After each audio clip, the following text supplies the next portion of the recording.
Hydraa commissioner Ranganath Pawan కళ్యాణ్తో కలిసి ఇది దారాదత్తం చేశారనేది ఒక జోరుగా ప్రచారం అయితే జరుగుతుంది. అయితే అసలు హైడ్రా కమిషనర్ దాన్ని దారాదత్తం చేయాల్సిన అవసరమే లేదు. ఎందుకంటే ఇదంతా ఒక పట్టా భూమి కాబట్టి పట్టా భూమి గవర్నమెంట్ పరంగా కొనుక్కుంటారు, గవర్నమెంట్ పరంగా అమ్ముకుంటారు. అంతేగాని దీన్ని కబ్జా చేసే అవసరం అయితే లేదు. అయితే మరొక పక్క అక్కడ ఎఫ్టీఎల్ జోన్లో ఉంటే కనుక ముఖ్యంగా ప్రభుత్వం అంటే రూల్స్ అండ్ రెగ్యులేషన్స్ ప్రకారం చూసుకుంటే అక్కడ ఏది కూడా నిర్మాణాలు చేయొద్దనేది ఒక కాన్సెప్ట్ అయితే ఉంటుంది. అయితే ఇప్పుడు ఈ పవన్ కళ్యాణ్కి సంబంధించిన భూమి ఏదైతే ఉందో దాంట్లోనే కేవలం వ్యవసాయం మాత్రమే జరుగుతుంది.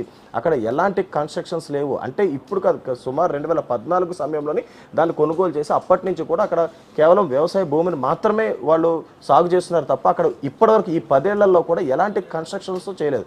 పవన్ కళ్యాణ్ కనుక చేయాలనుకుంటే ఈ పార్టీకి అక్కడ చాలా మటు అపార్ట్మెంట్స్ అయితే వెలిసాయి, డూప్లెక్స్ హౌస్లు కూడా వెలిసాయి. కానీ రూల్స్ అండ్ రెగ్యులేషన్స్కి ఎప్పుడూ కూడా ఆయన పరిధి దాటి అయితే వెళ్ళరు కాబట్టి అక్కడ కేవలం వ్యవసాయం మాత్రమే చేస్తున్నారు ఇప్పటివరకు. అంటే మరొక పక్క ఈ భూమిని ఎలా కొనుగోలు చేశారు అనేది ఒక ప్రశ్న వస్తుంది.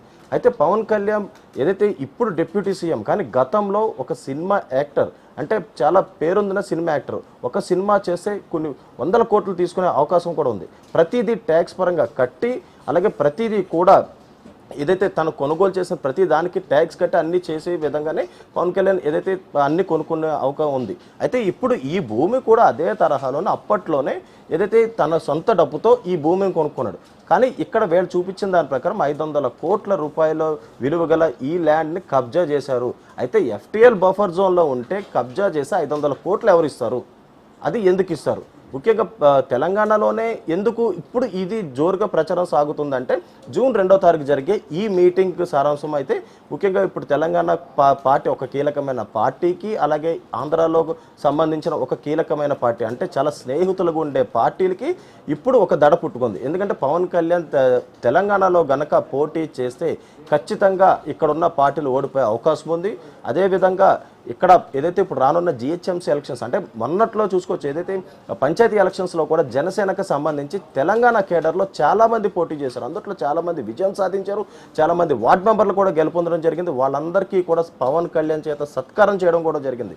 అంటే ఒక వార్డ్ మెంబర్కి సైతం పవన్ కళ్యాణ్ ఎప్పుడూ కూడా అండగానే ఉంటారు. అయితే ఇప్పుడు తెలంగాణ రాజకీయాల్లో ఏదైతే మరో ప్రకంపలు వచ్చే అవకాశం ఉన్న నేపథ్యంలోనే ఇప్పుడు ముందస్తు కింద పవన్ కళ్యాణ్ని అరికట్టేందుకు రాజకీయంగా ఆయన ఇక్కడ ఉండడానికి అంటే ముఖ్యంగా ఇక్కడ పార్టీని బలోపేతం చేయకుండా ఉండేందుకు మాత్రమే ఒక భారీ కుట్ర అయితే పన్నారు. దీని వెనక ఎవరున్నారు, ఏ పార్టీ హస్తం ఉన్నదనేది కూడా చాలా క్లారిటీగా ప్రజలందరికీ కూడా తెలుసు. అయితే ఈ భూమి వ్యవహారం అంటే 10 ఏళ్ల కిందట కొన్న భూమిని ఇప్పుడు ఎందుకు బయటకు తీసుకొచ్చారు? అయితే ఆ భూమిలో ఏదైనా కన్స్ట్రక్షన్స్ జరిగినాయా, ఆ భూమిలో ఏదైనా బిల్డింగ్స్ వెలిసాయా ఇప్పటివరకు, లేదంటే ఏదైనా జిహెచ్ఎంసీ పర్మిషన్స్ తీసుకొని ఏదైనా అక్కడ కట్టడాలు జరిపారా? 10 ఏళ్ల నుంచి కూడా ఏమీ లేదు. కేవలం అక్కడ జరిగేదంతా వ్యవసాయం మాత్రమే.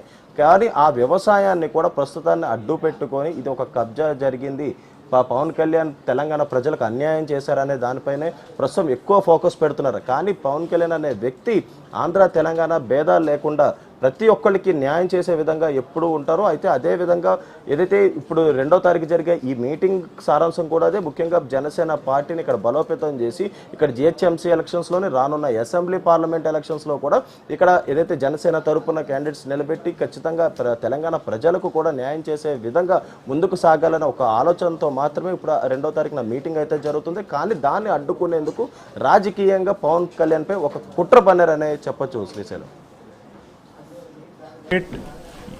Thank you Kumar. ఏది ఏమైనా కానీ ఒక రాజకీయ పూరితమైన కుట్రలో భాగంగానే కోడి చెరువు అభియోగాలు కొనిదెల పవన్ కళ్యాణ్ పైన వచ్చాయనేటటువంటి అంశాన్ని కుమార్ రిప్రజెంట్ చేశారు. మరో పక్క ఒక ఫాల్స్ న్యూస్ వైరల్